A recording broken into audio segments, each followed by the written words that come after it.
Paz e bem, meus irmãos e minhas irmãs. Estamos na primeira sexta-feira do mês de agosto, dia 2 de agosto, e hoje a família franciscana celebra Nossa Senhora dos Anjos e também celebramos nesse dia a indulgência da Porciúncula ou o perdão de Assis. Nosso evangelho de hoje é retirado do livro de Mateus, capítulo 13, versículos de 54 a 58.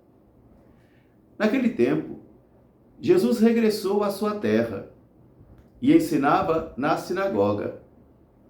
E todos ficavam admirados com seu ensinamento e perguntavam: de onde vem a ele esse conhecimento e esses milagres?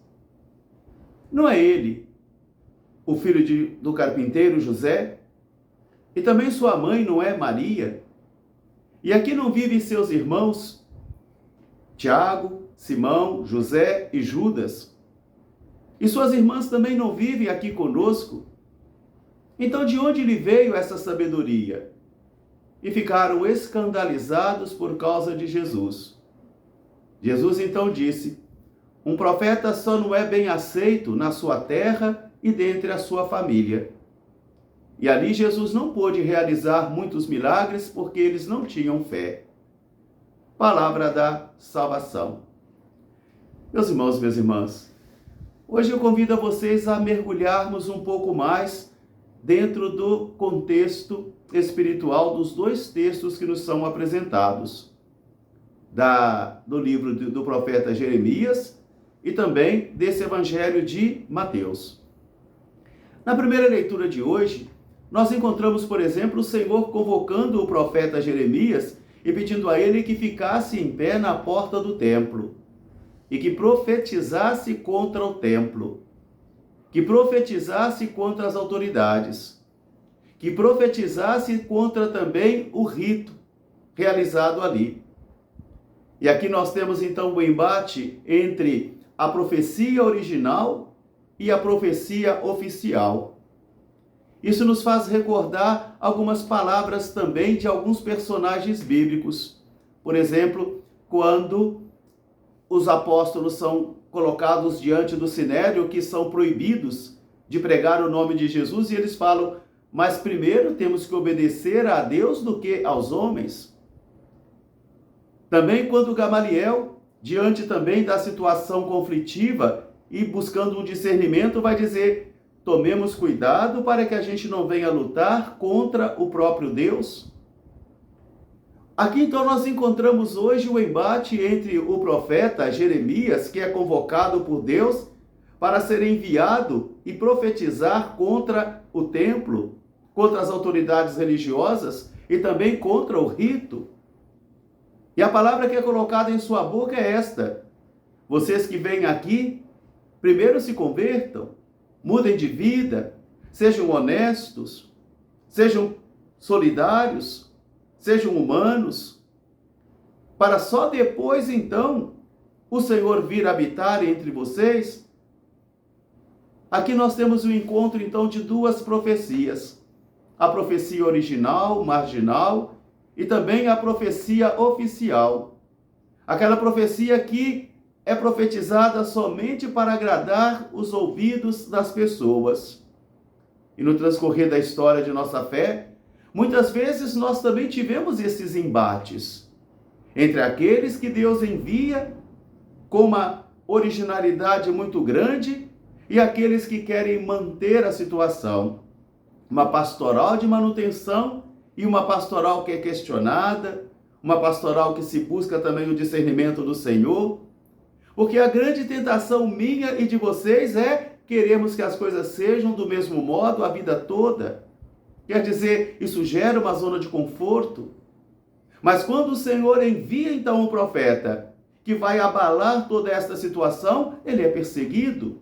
E a gente sabe o tanto que o profeta Jeremias sofreu por causa dessa profecia. A gente sabe como que ele foi violentado, como que ele foi abandonado, difamado, criticado e também como ele foi aprisionado muitas vezes. E principalmente pela religião, porque os religiosos diziam que ele era uma ave de mau agouro, que ele estava profetizando contra a casa do rei, contra o templo do Senhor. Quer dizer, eles estavam lutando nesse momento contra o próprio Deus. E esta situação nós tivemos muitas vezes na história da igreja. Muitas vezes. Onde depois tivemos que pedir perdão. Tivemos perdão, mas aquilo que Jesus diz: vocês matam os profetas, depois reconhecem os erros deles, aí vão edificar para eles túmulos suntuosos e templos suntuosos. Mas naquele momento não tiveram discernimento para poder escutar a palavra do Senhor. E o evangelho de hoje também é isso. Jesus vai à sua terra natal, dentre os seus concidadãos. E como de costume, Jesus vai ao sábado até a sinagoga e coloca-se, põe-se a ensinar. Eles ficaram admirados do ensinamento de Jesus. Eles ficaram fascinados pelo ensinamento de Jesus. Isso significa, então, que ficar encantado e admiração não significa crer. Como também Herodes ficava fascinado com a palavra de João Batista e também se sentia até molestado com esta palavra, mas ele gostava de ouvir João Batista, ainda que ele não quisesse acolher a palavra de João Batista. E assim também pode ser comigo e pode ser com você. Achamos a palavra de Deus bonita, achamos a palavra de Deus atraente, ficamos encantados, porém não queremos para nós. Não queremos viver aquilo.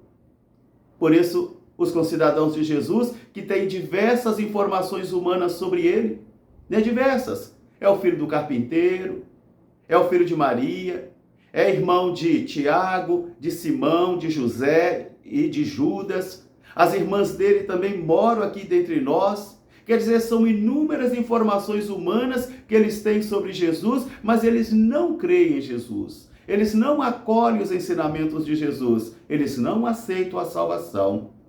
Mesmo tendo muitas informações humanas, o que pode acontecer comigo e com você, de termos diversas informações escriturísticas sobre Jesus, diversas informações teológicas, diversas formações doutrinais, como até o diabo também tem, mas ele não acolhe o plano de amor de Deus, ele não acolhe o plano de salvação. Eles ficavam fascinados, admirados e perguntavam: de onde veio essa sabedoria de Jesus? E esses milagres que ele realiza, onde ele arrumou tudo isso? Porque ele é um dos nossos. Sua mãe vive aqui, ele é filho do carpinteiro, e eles ficaram escandalizados por causa de Jesus, porque às vezes a palavra de Deus nos escandaliza. Hoje Jeremias foi chamado a andar na contramão da história, na contramão da situação, para abalar, para destruir e para edificar. E o Senhor diz para ele: não tenha medo, porque eu estarei com você. E agora é Jesus também que está ali para abalar, para contradizer, para escandalizar, porque muitas vezes eu e você teremos que andar também na contramão da história por causa do Senhor. Eles ficaram escandalizados por causa de Jesus e Jesus não pôde realizar milagres ali porque não encontrou fé. Ficar fascinado, ficar admirado não significa fé. Ouvir Jesus, estar ali com o ouvido atento para escutá-lo, ainda também não significa fé. Mas é preciso começar a segui-lo. É preciso lutar para ter os mesmos pensamentos e os mesmos sentimentos de Jesus de Nazaré.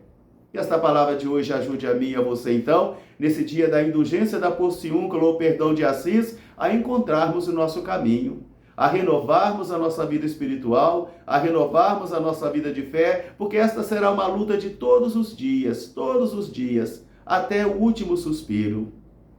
Nossa mãe tão querida, no céu verei um dia.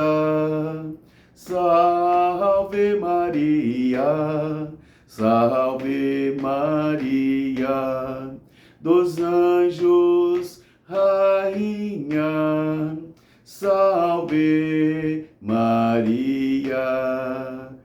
Cheia de graça, roga por nós. Ó Maria concebida sem pecado, roga por nós. Um grande abraço para todos, até amanhã, se Deus quiser. Feliz festa do perdão de Assis.